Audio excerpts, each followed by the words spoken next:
started suffering greatly the incursion of this Fulani terrorist. They are still calling them bandits. This is their governor. This is the very opportunity to congratulate Mr. President on this bold decision he took for the betterment of all Nigerians, especially in the northern part of Nigeria, and happily announced the declaration of national emergency on security with a marching order to all the security agencies across the country. I also wish to reiterate the full cooperation of the government of Kano State on this noble decision and assure all the security agencies operating in the state of our full support and cooperation for the success of this very important declaration. Governor Yusuf confirms the presence of suspected bandits in parts of northern Kano, but assures residents that security agencies have already taken proactive measures to block their movement and prevent attacks. As you are aware about the unfortunate influx of bandits, kidnappers and cattle rustlers into some of our local government areas, especially in the northern part of the state. Citizens should remain calm and be rest assured. Yeah. So that's their governor admitting that, yeah, but they are now getting the security guys to track them and follow them through, right? Before they were attacked. They're already attacking. They've already started kidnapping people from this Kano state for more than a month now. They're just making it to the news. So fair enough. If their governor is admitting, that means they can no longer pretend that this is not happening. So, and that's how everybody is kind of concerned about, taking proactive steps in confronting the terrorists rather than just, playing all these their word salads and all these talks, no action, so to say. But again, they have the media to help them curate some of the narratives, and most of the time they are not true representation of what is on ground. But eventually we'll get to see what is on ground, Abi? Yes, we will. Now, if you leave Kano, Katsina, there are other places where the record, people are already people are speaking up, and they are speaking up enough that they cannot be silenced. So they want something done. And until something is seen to be done, people are not keeping quiet. So yesterday, Yusuf Ahmed Datti, right? Or Ahmed Baba Datti, Peter Obi's running mate in 2023. He was a guest on Charles' program on Arise News or Arise Television, where he categorically said he is no longer a proud Nigerian. He used to be a proud Nigerian, but Uncle Tinubu has destroyed the country, destroyed the security apparatus of the country, and Nigerians are still not aware the level of the degenerate that they have dipped Nigeria into. So to him, he is not proud, and he did his best to stop Tinubu from becoming your president, but people just didn't respond.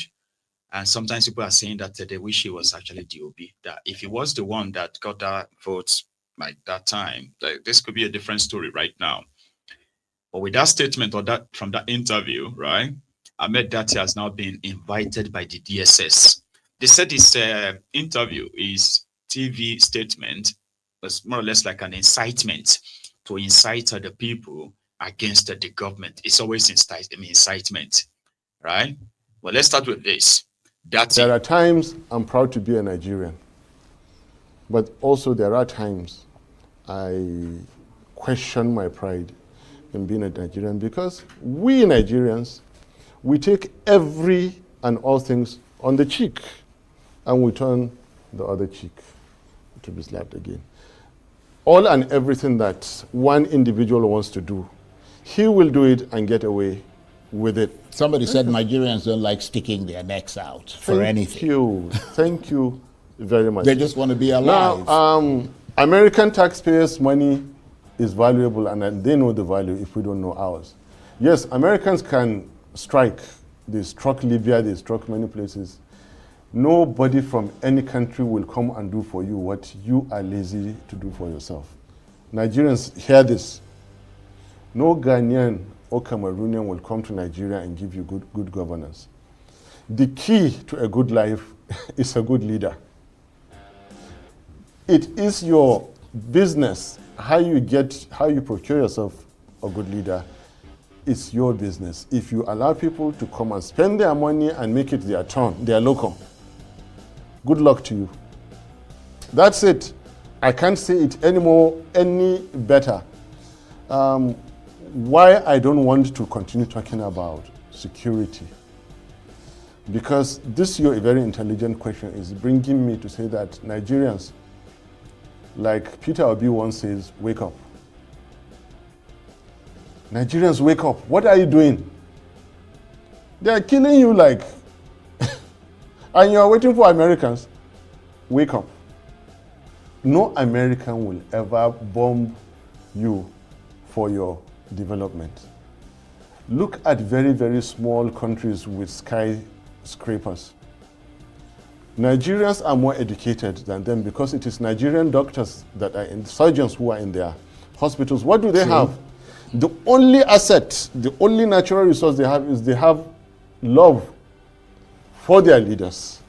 Their leaders have love for their followers. So look, no need to print a poster. No need to hold primaries and spend money. No need to bribe any INEC. No need to give the police and anything like that. Rule for life. So long as you provide good leadership to those small countries. They sleep till 4 p.m., wake up, go shopping, have dinner, go back home and sleep because they have a good leader. Other countries kill themselves, smuggle out the gold and diamonds, take it to their country, stay in the hotels and pay 20% because they have good leaders. They do all those. Now, I can't say it any better. Wake up, get for yourself the right leaders. Don't allow any loco to rig in 2027 because they will rig and you mean nothing to them. The Constitution means nothing because one individual would say the way he wants it to be interpreted. Nigeria, with the empires, Benin, we are getting to realize now that the artifacts are coming back to Nigeria. It was a highly advanced empire. Kano in Borno, the caliphate with the knowledge they came with, the knock culture knew of. But surely you can't hold them responsible. They for, are No, hold on a minute. Let me responsible. just make this point. You can't hold them responsible for the historical problem of insecurity in this country. I mean, they've been there for Can I catch you? just Can- over 2 can I years. catch you, Charles? And this stuff has been going on since 2009. Can I catch you, Yeah. Charles? Thank you, you say 2009. From 2015 to now, at least you can catch Uncle Tinubu. Because the world had it with late Baba Buhari. Everybody knew what he was. And he had cried to and it was all over for him. Uncle Tinubu went and convinced him to come back. He showed him the money that Buhari's people wanted to see. It was all about money. He convinced him to come back. Everybody knew late Baba Buhari of blessed memory. I'm sorry. He doesn't know what he reads or what he used to read. Yeah, but, well, everybody didn't know that because the country voted for him. I mean, so surely you might have known that, but a lot of people didn't know that. But we were telling the people repeatedly, and they wouldn't listen. That is why we're paying a very high price, and that's why I told you, we Nigerians should not look and say to ourselves, see, look what we've done to ourselves. Tinubu is president, Shetima is vice. What have we done to ourselves? You off. But surely you can't hold... Datti.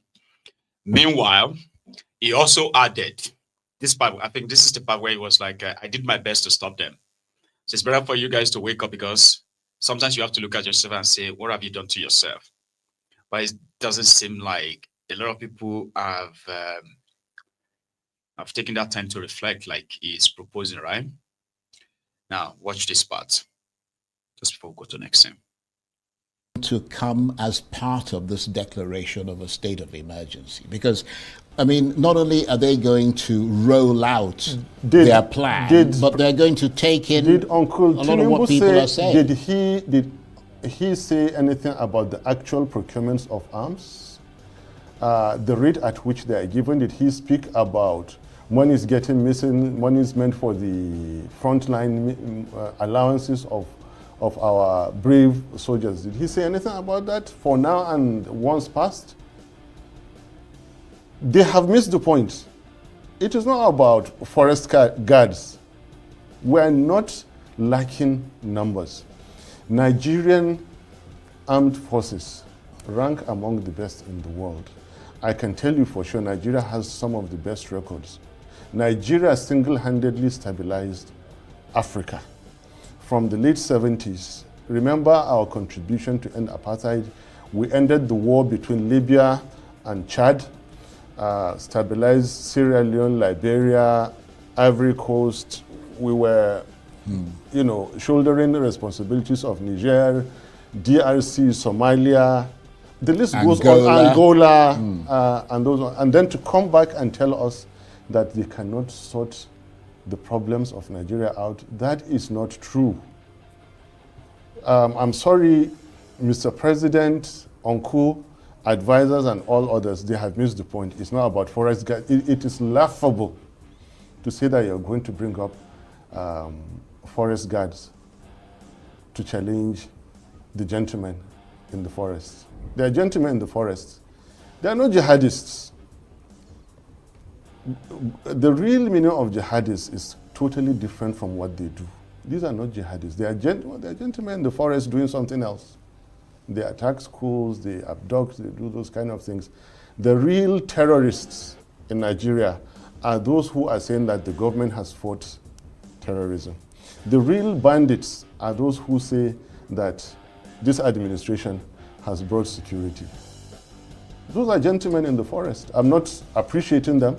I don't like what they are doing, but well, I would hope not. I want us to go back to what brought me here. I want to talk about education. Yeah, well, we're going to get to that. But this government has missed the point. But you've put us on to come as part of this declaration of a... Watching my Apple. Anyway, after that conversation, their DSS, Dr. Mustupi Service, invited Datti, and he is to be cautioned to watch his mouth. And all these jives at Tinubu, they are likely going to cause, the disruption of the public order, which they called incitement. Okay. Here is what is their name again? ADC. This is their own response, especially after the announcement of shutting down 47 schools because of insecurity. Yes, Nigeria shut down 47 schools, right? For now, because they couldn't provide security or safety for the children in the schools, federal government schools. Well, ADC's reaction to that a few days ago. Deploy the security, the Civil Defense Corps to all the federal unity schools so that children can safely return to the classroom without further delay. Protecting our schools is not optional. It is a constitutional and moral responsibility. The more we capitulate, the more ground we lose as a nation. Every single day that schools remain closed, terrorists grow bolder, communities grow more fearful, and Nigeria drifts further from the promise of security and stability. A country that cannot protect its own children cannot protect its future. The ADC urges the government to act decisively, transparently, and responsibly. Reopen the schools and secure the schools. Bring our children home now and show Nigerians and the world that this nation will not bow to terror.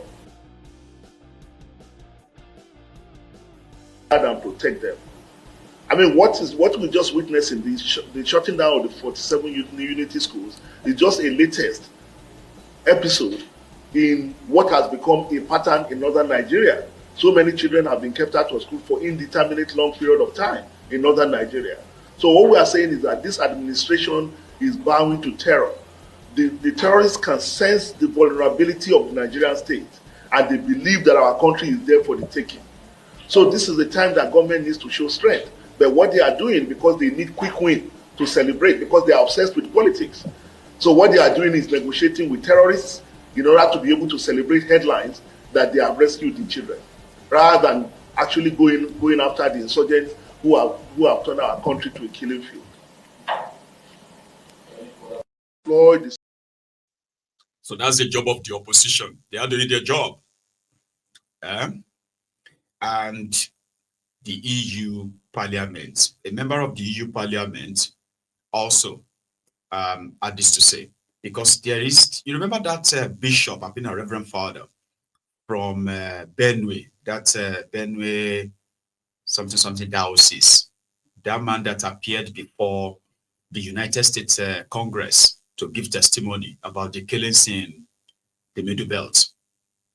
He was at the European Union, a building last week as well, to give testimony.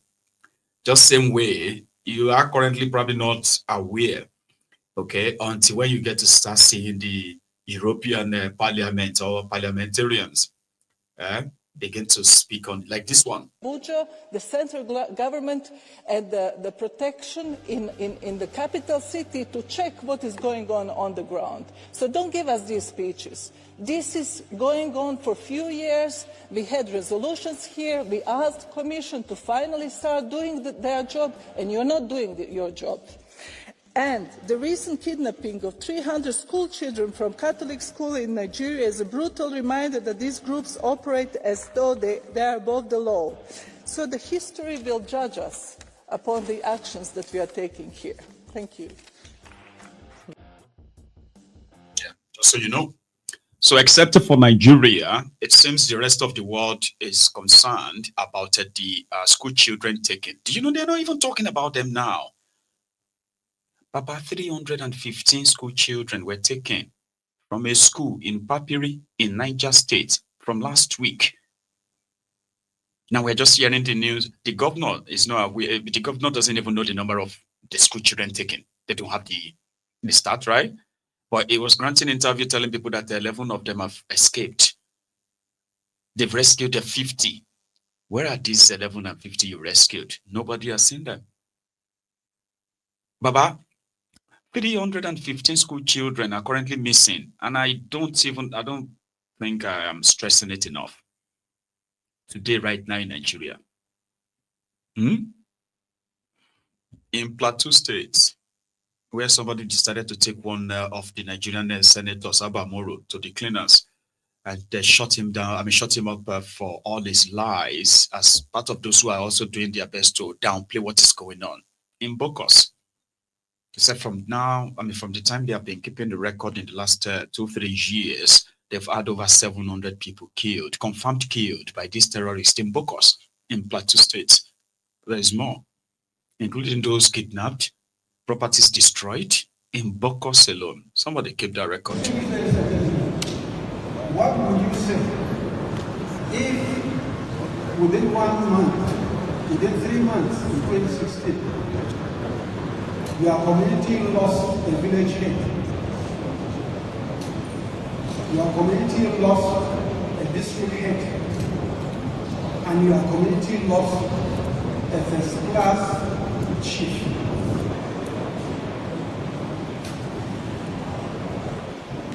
Distinguished ladies and gentlemen, banditry in Bokos local government and indeed in the president predates 2021. As you are all aware, the climax which on the eve of December 2023, when in one night over 200 people were killed. Permit me to state that to date, about 783 people have been killed in Bokos local government. 689 injured, 101 women raped, 25,832 assets destroyed, leading Sir, the development of Mr. Presenter. Prof, this is the history that we say we should avoid for now. What are responsible for these killings, and then what solutions do you offer? Because the story is even necessary to raise emotions. It won't provide solutions. Mr. Chairman, sir, we came here to solve problems. And if we want to solve problems truthfully,